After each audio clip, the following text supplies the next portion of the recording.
Geelong. How much are you looking forward to it? Yeah, look, we can't wait. You know, we've worked our way as a club into a position where we're playing in some really important games, and you know, we're getting exposure to these type of games. So I think that's terrific, and we're looking forward to going down there and starting to perform. You know, we've had some great learnings throughout the year, but now it's really trying to improve our game and take it to a new level. Do you get sick of the old chestnut when people say, got to claim a big scalp in that sense? I suppose you can only beat what you come up against. Oh, that's the reality. That's the narrative. We understand that. So, and that's our challenge. We've put ourselves in a position where we get great exposure in games like this. Now our challenge is to start performing on this stage. So we're looking forward to it. We understand the challenge ahead. We understand the footy club we're coming up against, but we're looking forward to it. Can it become a thing in the players' minds? I mean, if it keeps getting spoken about, and I think the last time was perhaps the Collingwood game on Queen's birthday, and it didn't unfold for you? No, not at all. It's not going to be in their heads because we're just as a club starting to really expose ourselves to these situations. So, you know, we had some exposure late last year, but this year's been a new learning curve for us. So we want to be in this position. We look forward to the challenge. We look forward to becoming a great team in these sort of matches. So, you know, that's a great position for our footy club to be in. Just on Geelong and the ground, how do you train for that? There's obviously a different, unique ground. Do you train differently for that, or do you put a bit of work into that area? Oh, look, it's no different to some other grounds that we play at. You know, Adelaide Oval, similar in terms of, you know, width. So, you know, we've had a pretty strong performance in that area at that oval. So we don't train any differently. We're a team that enjoys the contest. We think that ground will suit us. We know it's going to be a pretty contested game on a pretty dewy night. Obviously lost Jack before the game last week. Hannon came in, but do you feel as though you might need to bolster a midfielder or bring in another on-baller to really match it with Geelong?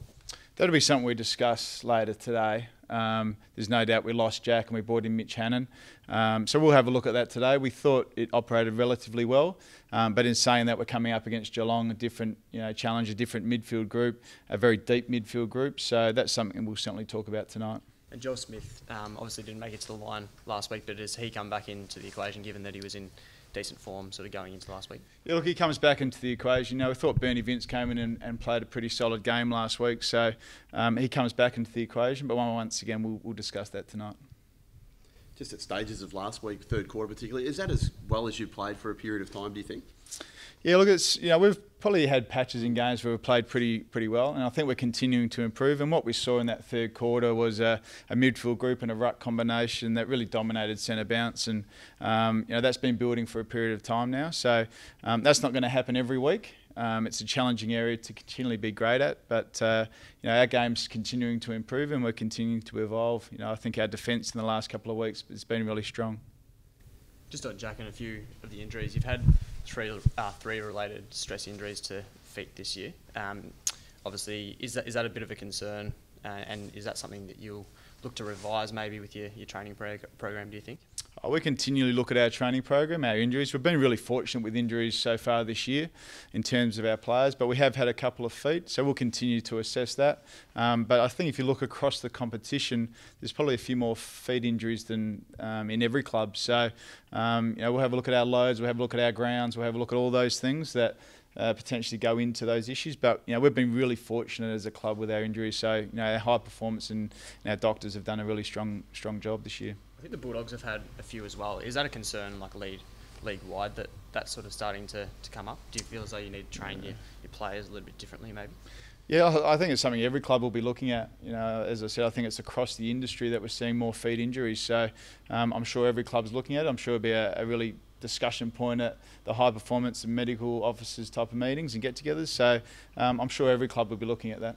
How different is this game to round one, do you think? Is it that different, or do you take a lot of lessons out of that? Oh, we certainly take a lot of lessons, but you know, 16 weeks is a long time in footy in between games. You know, we've certainly changed the structure of our team. We're slightly different. You know, Tom McDonald wasn't playing in round one as a forward. You know, they had some guys that weren't playing as well. So it's a different game. We've probably tinkered the way we play a little bit in terms of the way we set up defensively. So there's a whole range of different things that are slightly different. 16 weeks of footy is a long time, but the core fundamentals of how we play haven't changed.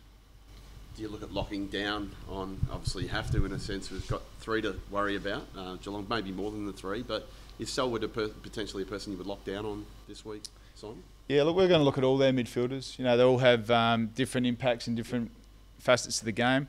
They're very deep in their midfield, so we're really confident with the group that we've got, but certainly we'll be looking at where we can actually get an advantage, whether that's at clearance, whether that's at their personnel, whether that's potentially in front of the ball or behind the ball. So we'll have a look at that in a lot more detail tonight when we go through it all.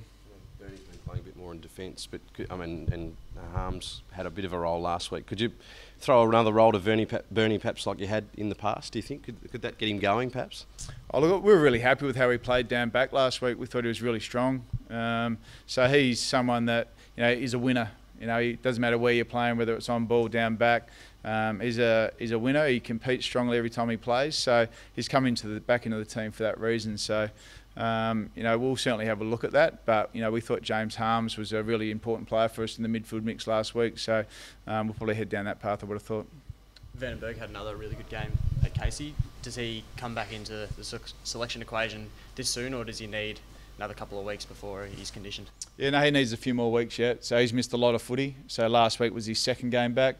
We're probably looking at 3 or 4 games before he actually starts to come into the mix. So we're certainly not putting any pressure on Aaron. We want him to get right back to his best before we expose him to AFL footy.